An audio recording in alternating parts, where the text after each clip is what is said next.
Welcome to another episode of the Not Brothers podcast. Today is episode 10, and we'll be talking about whether AI in general makes us as a human species dumber, smarter, more intelligent.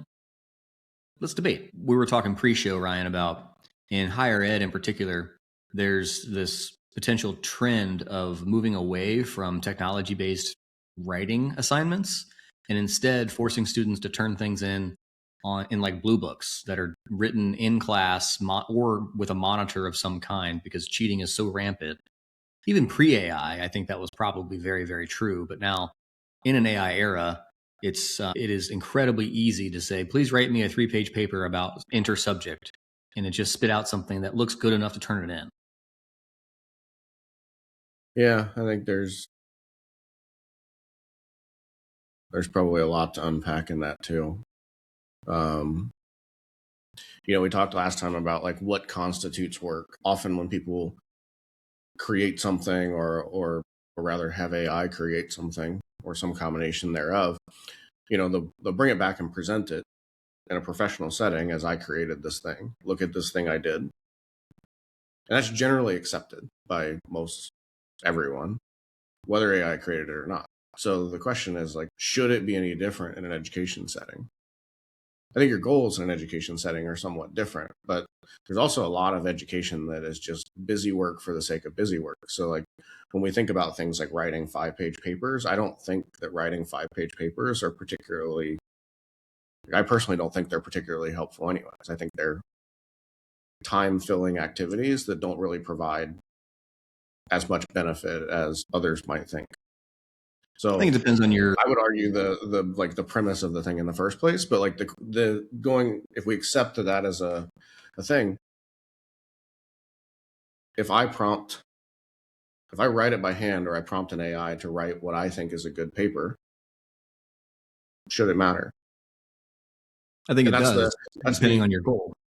Well, I think that's the question of like, does it make us dumber? And I think that, we could make the podcast like 3 minutes long, right? Like, does AI potentially make humanity dumber? Yes. Ended podcast, right? Like, I think the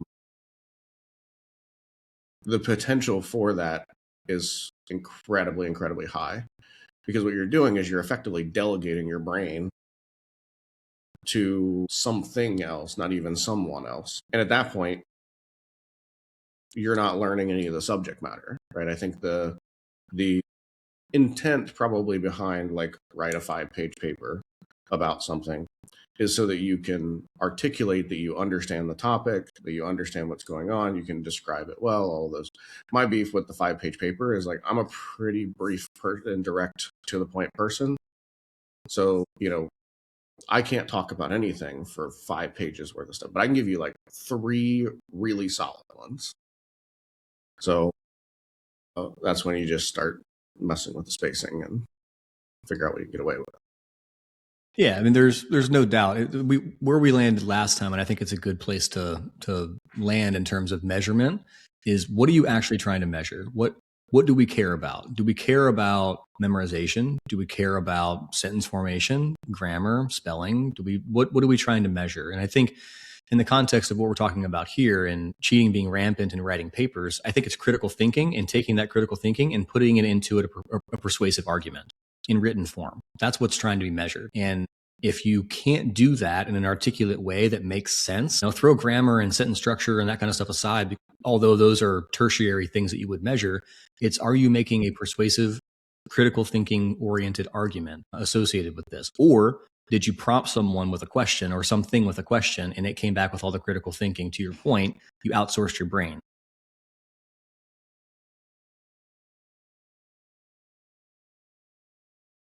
I don't know. I mean, I think that I agree that, it depends on what we're trying to measure.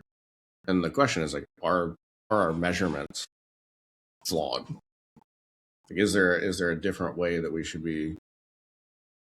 Does AI push us to a different paradigm of education? And not to make all of this like education focused, right? But it's obviously an easy one. The last time we spent a lot of time talking about education and AI involvement in education, but this also, we talk about the intelligence level of of people and that how that's being impacted by AI, and obviously brings us there. I think, much in the way that like I don't really need to know how to perform complex calculations because I have a calculator to do that, and I always will, and that's just not something that's valuable to me. I think that becomes a question that we have to measure things through too, is like, what's valuable and what do we consider valuable? Is it something that is just for the sake of learning and for like muscle kind of expansion and contraction and during like the education process? Or is it real world skills? Because I think the two are at odds with each other. Right now, if we're training for real world skills, we shouldn't be demonizing use of AI. We better be teaching you how to use the shit. Because employers are like, they're not preferring it, they're demanding it. So if you went to school when you were a kid that came out of school and you went to some radically different education system that like didn't use computers and everything is written and whatever, right? To some people that sounds fantastic, right? You're going to come out and you're just going to be so much smarter than everybody else. You're not. You're going to be incredibly behind because you're completely ignorant of all of the technology that all of your peers already have experience with. And you'll be passed over for every job. You'll be perpetually behind. I think the question that you really need to ask, and really what you're talking about, is the difference between resourcefulness and intelligence. Resourcefulness is using the tools that you have at your disposal in the most opportune way possible. And that's incredibly difficult to measure. It's why I've forever hated standardized tests, because they're only a measurement of, they're not even really a measurement of intelligence. They're really more of a measurement of memorization and how you apply that memorization to whatever the formulaic answers are, right? That's why AI is really great at taking them, because it's very formulaic in nature. Whereas resourcefulness is cheats. Right. It cheats. So resourcefulness and grit are two things that are incredibly difficult to measure. How much harder am I willing to work than this other person at being resourceful? I may not be as intelligent, but I may have those other two attributes that are far exceeding that person. And so therefore, I'm a much better candidate for whatever this is. So in the context of what we're talking about, though, I think intelligence is different than memorization. It's about critical thinking. Can I put together in my mind the rational thought process and thinking structure, not to get the direct answer, but to understand the logical steps that it takes to get that answer? And so the steps to get the answer could involve various tool sets. It could involve Google searches. It could involve freaking encyclopedias. It could involve AI. It could involve any other thing. But going through that logical progression of how do I get to the output that I'm trying to get in the best way possible is very different than just prompting your way through that loop. Maybe. I think everybody approaches it differently. I think that even when we look at like my use of AI versus your use of AI, they're completely different. The way that we interact with it is completely different. Even if we're seeking the same goal, or even if our outputs look almost exactly the same, the pathway we took to get there is completely different. And it's, partially how our brains work and how we're wired, and just the culmination of our past experiences with them. I had another thought and I completely forgot it. But I think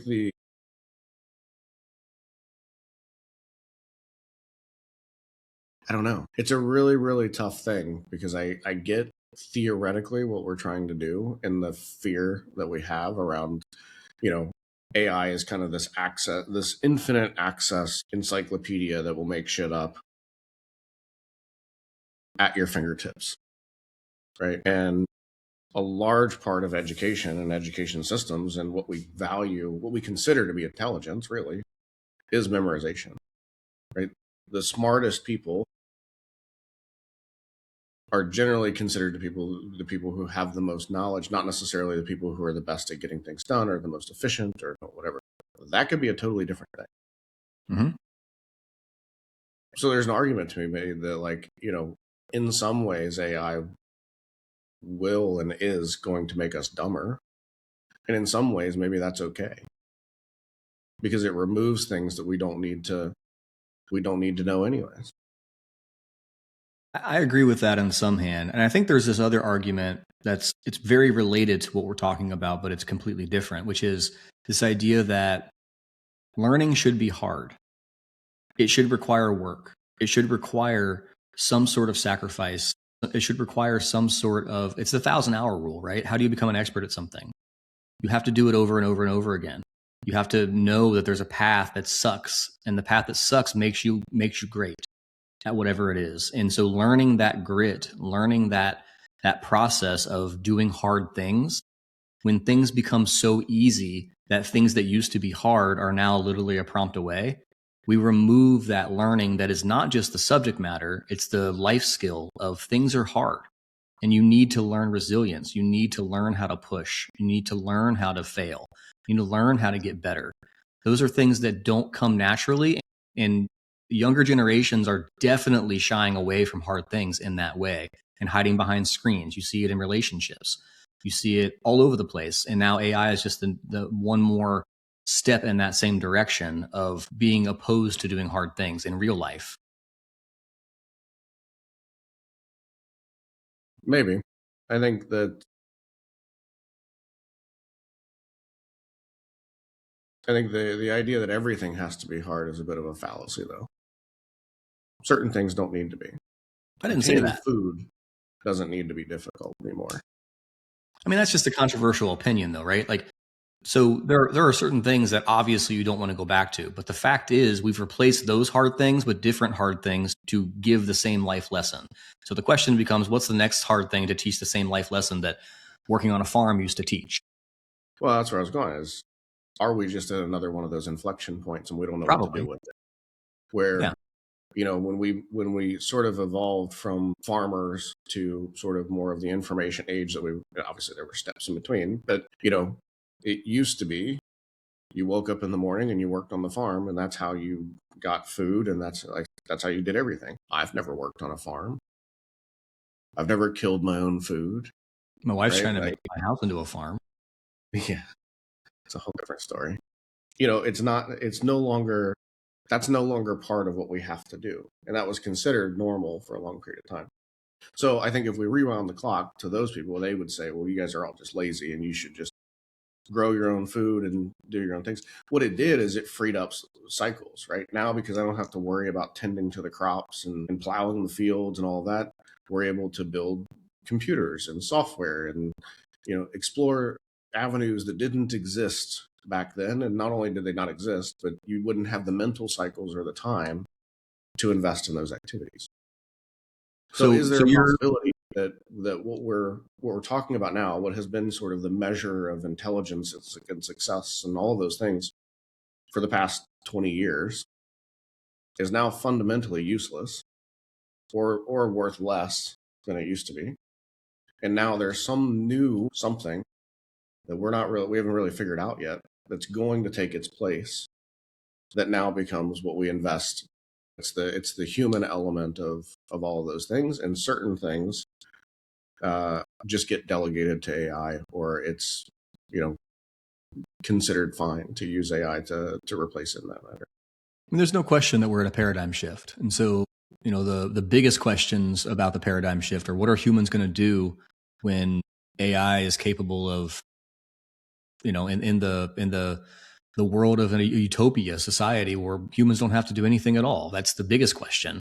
And I don't know that we're anywhere close to being that, or that it'll ever be a thing, but it is a worthwhile endeavor to think about, like, okay, well, how do you have human purpose in a world where you can do whatever you want to do, but for the entirety of human existence, we were made to work.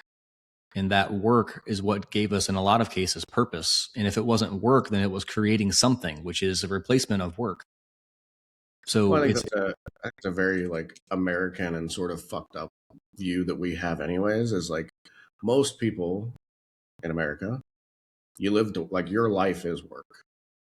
And I'm no different, right? The majority of my life is spent doing work, building business. It always has been.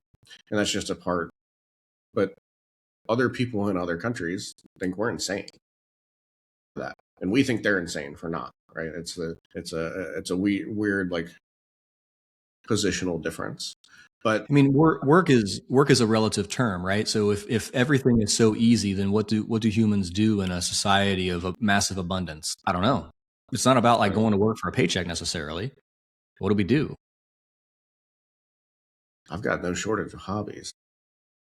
And like, maybe that's the answer, right? Like today, we do work, and for years, right? We've gone to work doing things, and some, for the most part, we've enjoyed and wanted to do. Look, we've had plenty of clients and plenty of projects that I would rather not wake up and work on those. And luckily, I mean, I'm fortunate enough to say that we don't have any of those today, but certainly have, right? So, you know, if Elon's world, right, like what he's claimed is we'll have universal high income, which is just universal basic income, just with a bigger number. So everybody will just have whatever they need, and everybody has access to everything. So what would I do, right?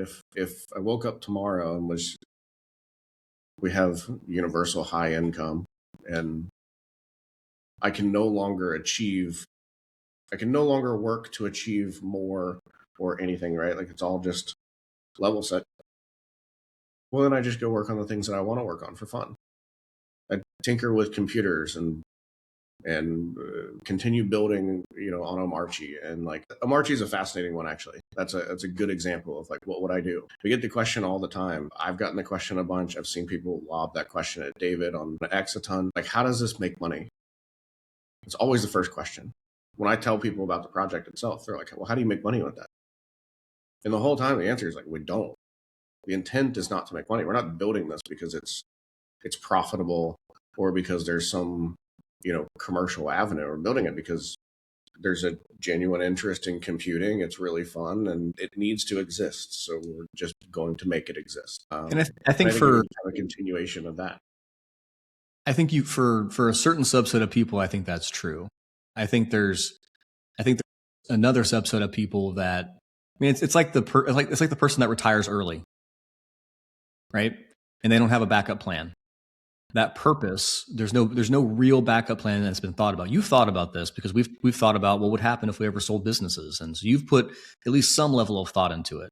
But imagine waking up with no backup plan and no real, I don't know what to do today. I literally have too much time on my hands, and I do not have a backup plan of what to do to fill my time with.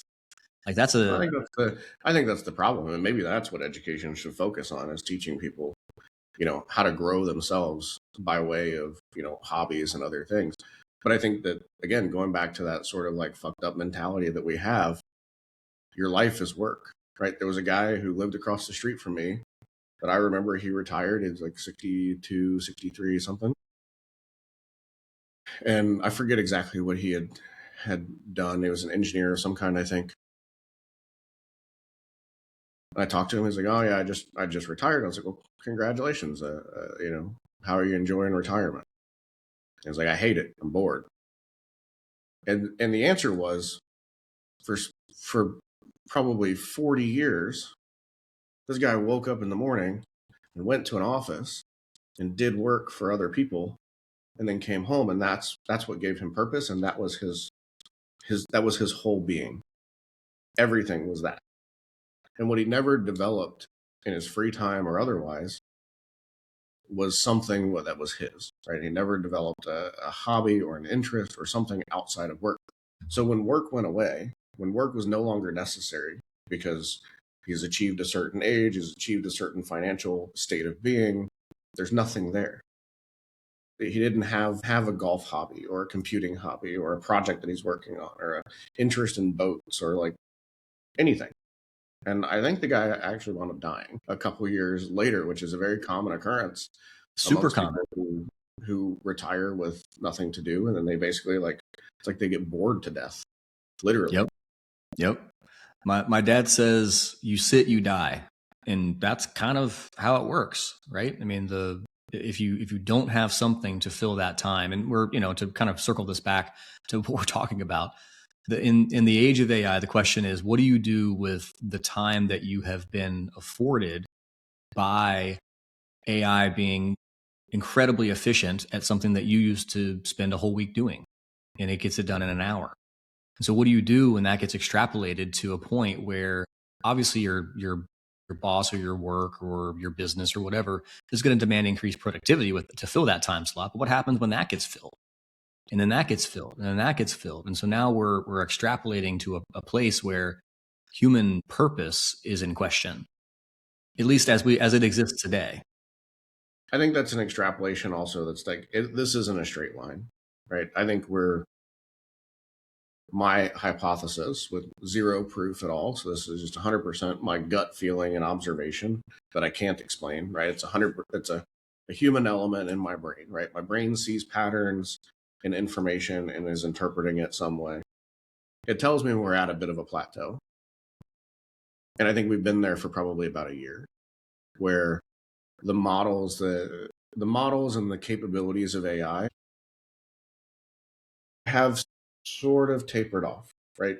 We were on this like massive hockey stick trajectory. And if you extrapolate that trajectory out, which is what people like Sam Altman and Dario want you to do, because that's what's good for their valuations, if you keep extrapolating that, you get into this world where you're like, well, there's nothing left for us to do, right? AI is going to be able to do everything. It's going to be able to solve every problem. It's going to be able to replace humans in every instance and do it faster and better and cheaper. We're already seeing cheaper be tested, right? There are instances in companies that are where they're turning back to people in human capital because they figured out that using AI to perform certain tasks is actually not cheaper than people and not better, right? So I'm paying more for a shittier result. I think we'll see that continue to happen as these we're all drunk on these subsidized subscriptions and ways of using AI that are like not sustainable. So as those dry up, everything becomes more expensive and the usage will taper. But also the models themselves are not getting better. They're getting incrementally better, but they're not getting monumentally better because they've already absorbed the whole of the internet. And not only that, people are creating things with them that are shitty, and they're absorbing that too. So now you have this risk of like model collapse and model degradation that exists where, Anthropic has Mythos right now, right? Where they're like, Mythos is so good that we can't release it because it would be irresponsible and it's just too dangerous. Come to GPT find is supposed out, to have their version too now that they'd have released apparently. yeah, GPT 5.5. GPT 5.5 came out. And then when researchers who have access to both started head-to-head testing them, they're like, this is the same fucking thing. So, I mean, we've seen this before, right? GPT-3 was too dangerous to release as well.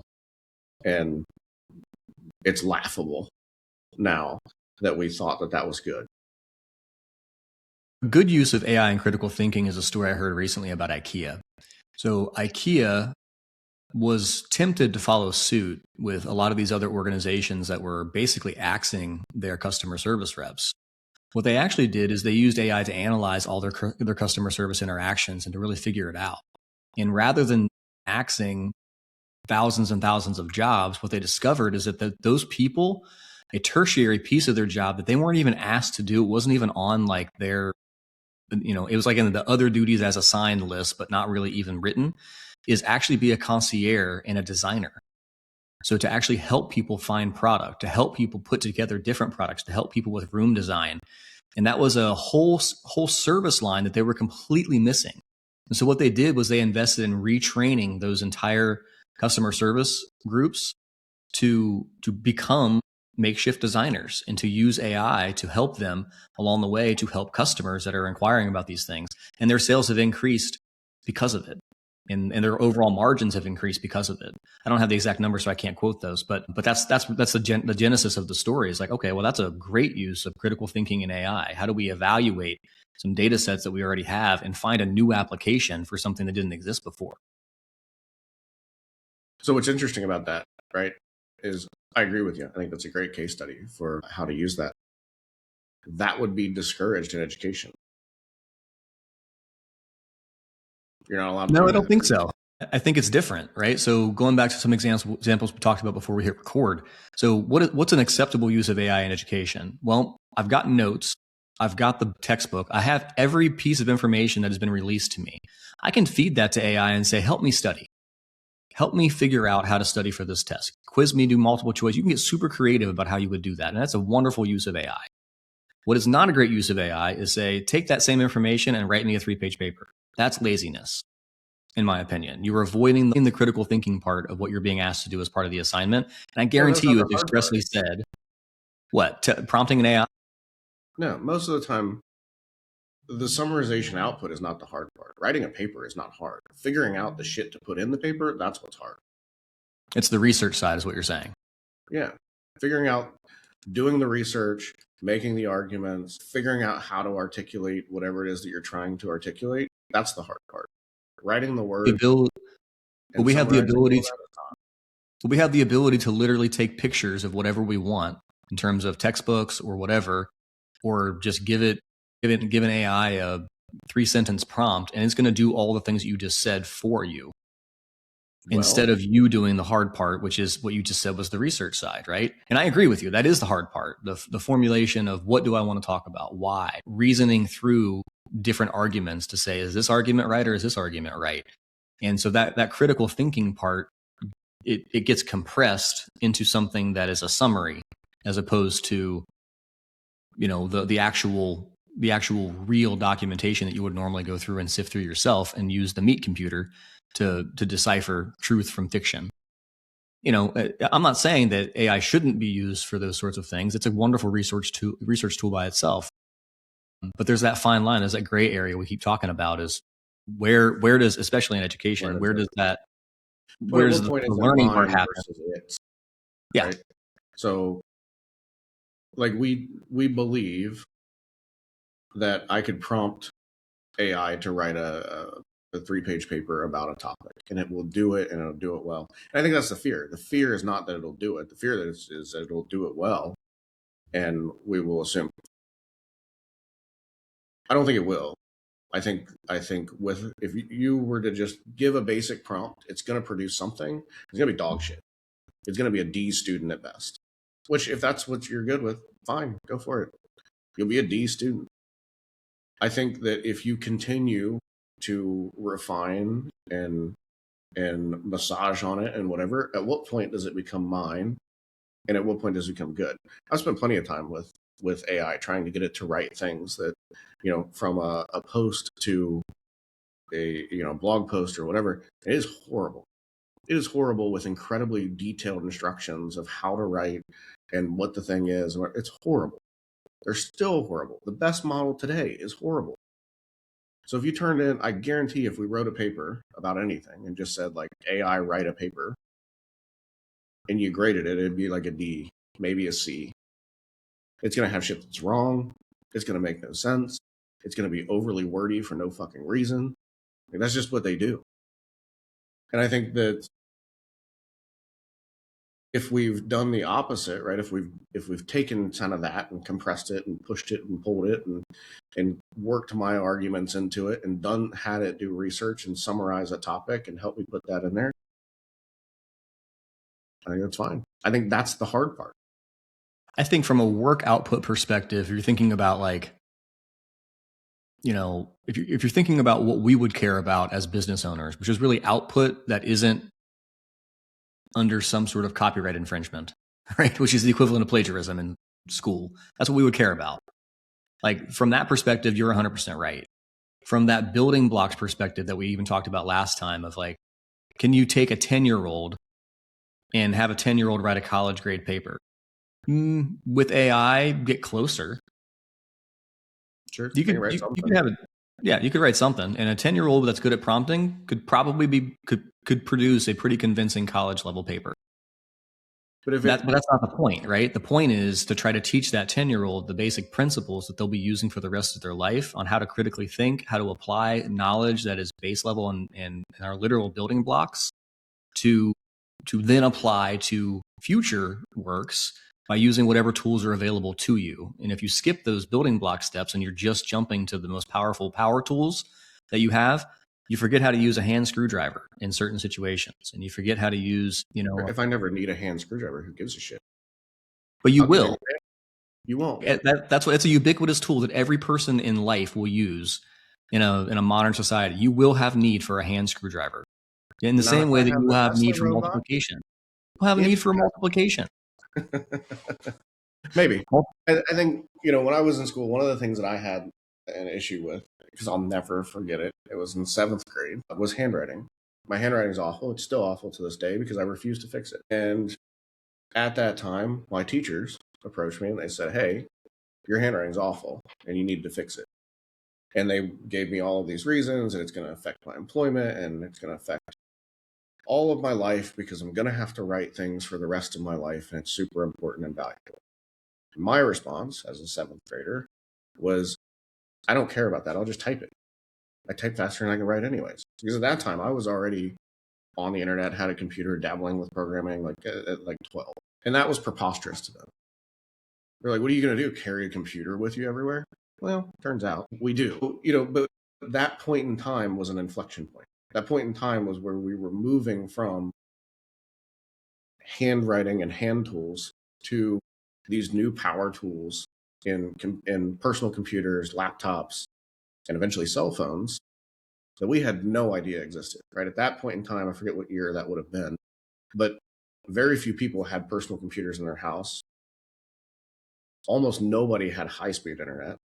I did. I was one of the first people that had DSL that was like 10 megabits per second, and that was like blazing fast. So the idea of a laptop wasn't something that most people could even fathom.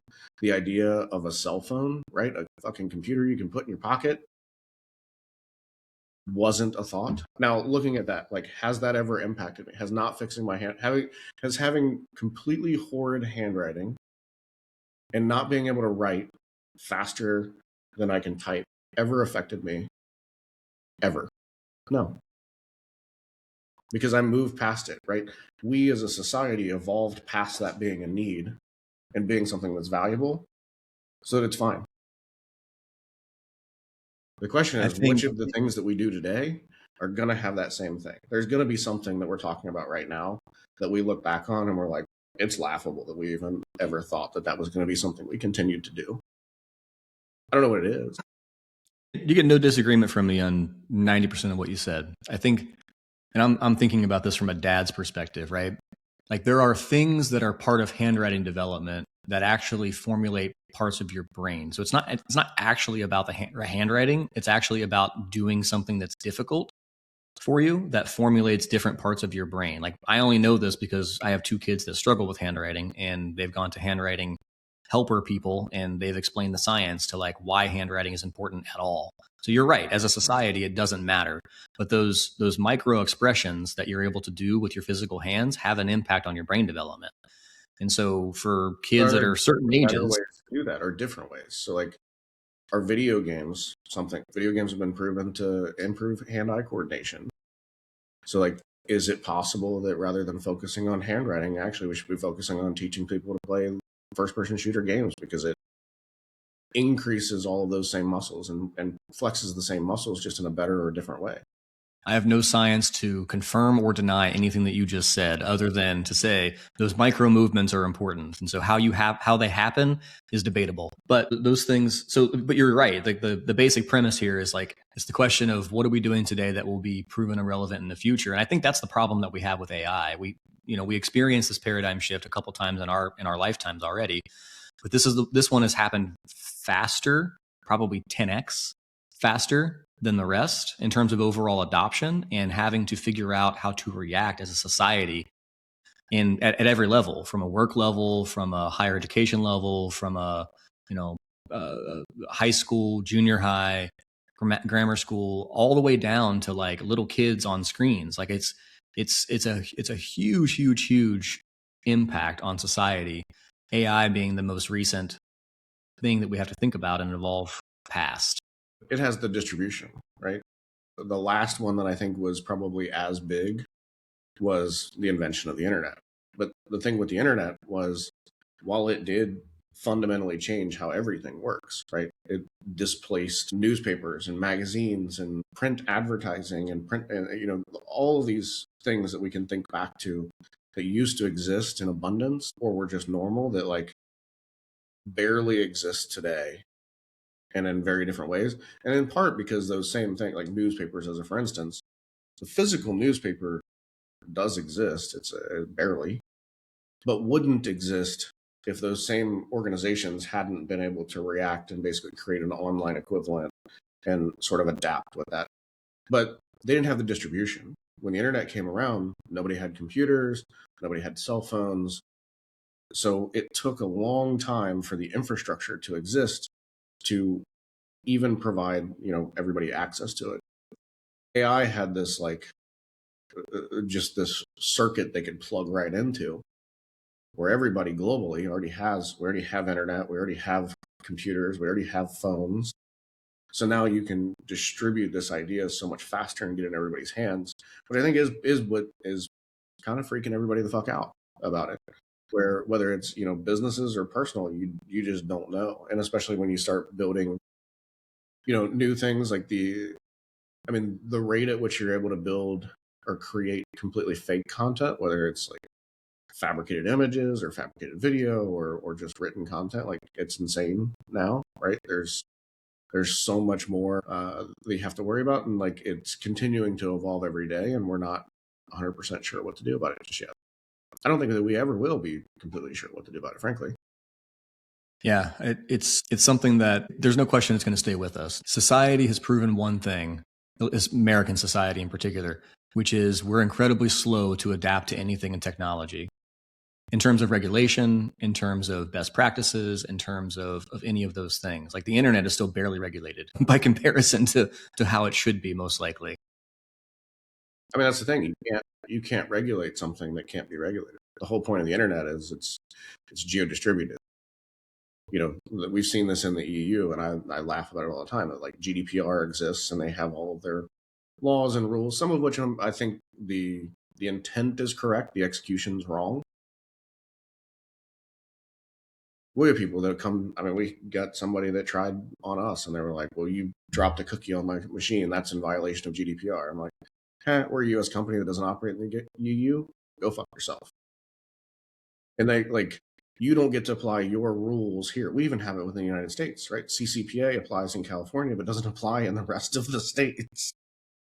So at what point, how do you govern something that can't be governed? And we've seen this play out with piracy. We've seen this play out with a lot of things. Like, you can try, you're wasting your time.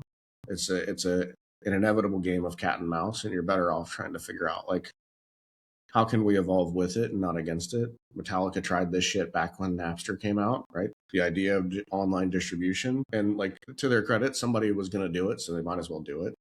But in the end, online distribution wasn't arresting grandmas and people for downloading stuff on Napster and LimeWire.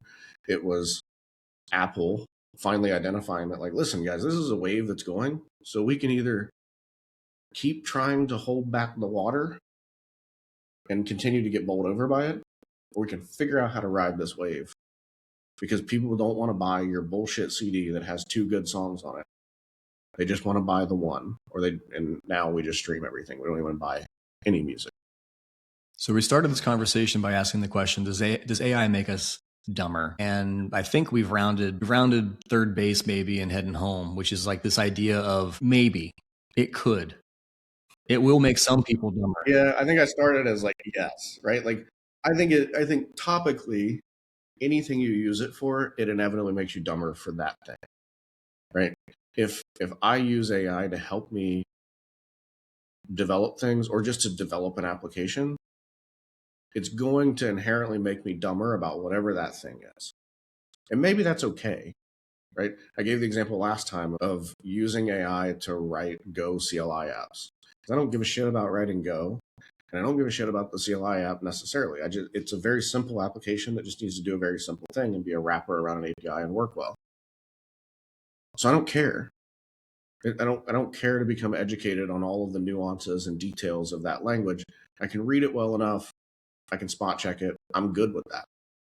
When it comes to other aspects of what I do, right? When it comes to aspects of things like Omarchi and how Linux systems work and how our business works and advertising and technology in general, those are things that, like, I don't delegate those to the computer yet. It's important to me that I have a deep understanding of how those work, because that's how I apply that knowledge to whatever it is that I'm working on. But some aspects I'll happily delegate to the computer, and I just don't care. And I think that becomes the maybe side, right? So I start with like, it does make you dumber, but maybe that's okay, because now I don't have to, instead of having to invest time, energy, and and materials into learning Go to create a CLI app, I've just moved past that to something completely different. And that's the problem I'm actually trying to solve, because that was really just in the way. I needed a CLI that interfaces with an application that we've built to be able to enable some automations that I want to be able to do. It was never about the CLI app itself. So yes, I am dumber as it relates to writing something in Go, but that's okay because I'm smarter about the topic that I actually cared about, because I was able to take all the time I would have invested over here and invest it over here. So, I mean, you're describing the difference between critical thinking and subject matter expertise, right? So, critical thinking is figuring out how to accomplish something. Subject matter expertise is using the exact tools that you need to solve that problem. And I think where my head is and where AI fits in this equation is the critical thinking part, at least today, cannot be replaced by AI. It's very difficult to replace that. It will hallucinate after step 3 of a 10-step process. It just does. And so knowing what the 10-step process is, or at least vaguely how to guide it towards that 10-step process, is part of the critical thinking loop. What do I need to do? What are the likely steps I need to take? I can use my favorite brainstorm buddy in the form of AI to help me round out what those steps are. That's fine. But I still had to know that there had to be certain steps and know whether those steps were in roughly the right order or were missing altogether or whatever. That's the critical thinking part. And then the actual execution of it, I'll happily delegate that to AI. And have, right? I've had AI help me create project plans for go-to-market launches and create individual Basecamp cards with certain deliverable sets, and then one at a time be like, all right, bro, we're going to go and create a whole bunch of deliverables for this go-to-market plan. I don't want to know how to design that. I don't even need to write any of this stuff. You have the brand guides, you have the tone of voice, you have all the things that we worked on as part of the critical thinking loop of this that I care about. And now I need an execution buddy. And that's your name's Claude today. Sometimes your name is GPT. Sometimes your name is somebody else. But that's the role you're going to play. And what you just described is all the stuff that, like, it's patterned, like very patterned and pattern matchable, right? We talk about that all the time, that like current generation of LLMs are basically just really fucking good autocomplete. And if you have something to autocomplete to, it does a fantastic job at that. When you don't have something to autocomplete to, it has no idea what to do with that. It hallucinates and just does all kinds of wild stuff. And so we think about something like what you just described. All of the parts where humans provide value, all the parts that really require brain power, are all the parts that you talked about doing yourself. It wasn't until you get to a certain point where everything else is just executional. It's busy work that needs to be done, and it needs to be done the same way. We have projects have templates, they all run the same way, they all have the same rules, right? You produce something, you review it internally, you have a client review, right? That's formulaic, that's pattern matchable. We don't need to invest human cycles in doing that anymore, because we have a pattern we can just apply over and over and over and over and over once we've gotten it to a certain point. And the same with creating those tasks, right? We set those tasks up in the same systems, the same way every damn time. And plenty of systems exist, right? Basecamp is one that we use. Basecamp has the ability to create template projects, which we have. These have all been examples of how we're trying to do this already. But now we just have a smarter templating system where it can recognize that, this proposal has 2 rounds of revisions, or this has 2 different creatives, or this has extra pages, or I don't know how, right? Any nuance, and can apply those variables and create project plans and things that match that without using human capital to basically just do these repetitive, monotonous tasks that everybody would just rather not do anyways. Yeah. So question to round it out, does AI make us dumber? Or the answer is maybe. Plausible. I don't know. Is it dumber? Is it dumber to work smarter in some cases? Is it dumber to eliminate busy work? No. It depends on your definition of dumb, is really where it comes down to. If dumber means I don't know how to do the executional pieces because I'm delegating that, and I would anyway, right? I'm not doing a lot of that execution myself anyway. I'm going to delegate it to a subject matter expert, a designer, a writer, a developer, whatever. I just so happen to now have the ability to do most of that without having another human involved. I'm just delegating differently, right? So if dumber means I'm losing the ability to critically think, I do think there's a major risk of that. with people that have an overuse pattern of AI, especially those that are just now entering those critical stages of the human learning cycle. So junior high kids. I mean, I worry about my kids. Like they're good with computers, but I worry about them, growing up in an age of AI without having those foundational critical thinking skills and then not knowing what to do with them. You see it now with higher education and colleges all freaking out that kids literally do not know how to write. And it started with the social media, with the social media generation, right? Kids don't know how to write in like complete sentence patterns. They're used to text form sentences or short Yeah, form but neither sentences. do most fucking CEOs, and they went through normal. Like, have you ever seen like CEO emails? They're like 3 lines Sure. long, all lowercase, no punctuation, right? Like, Yeah, that's here, fine, but they've proven that they already have the foundational elements done, and they're just choosing to be lazy. That's different, right? These kids maybe, are or actually turning in papers that sound like they're writing to their social media friends sure. now, pre AI, and thinking that it's good and it's fine.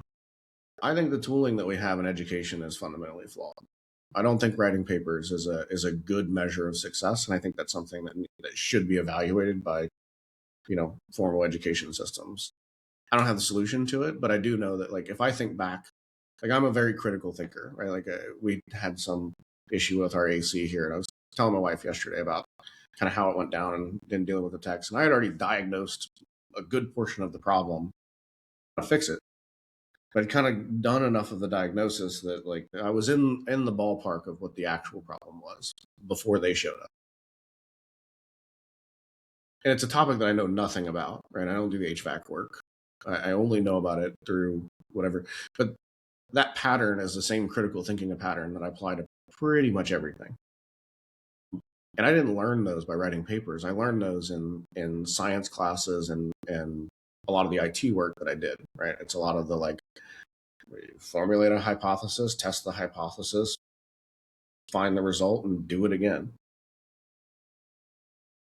So I wonder if there's not some elements of those aspects that should be shined on more, of, like, what are things that are experimental, and what are things that we can encourage people to do that, like, still hit the same muscles and still work the same way, but aren't as subject to gamification or things that just don't matter.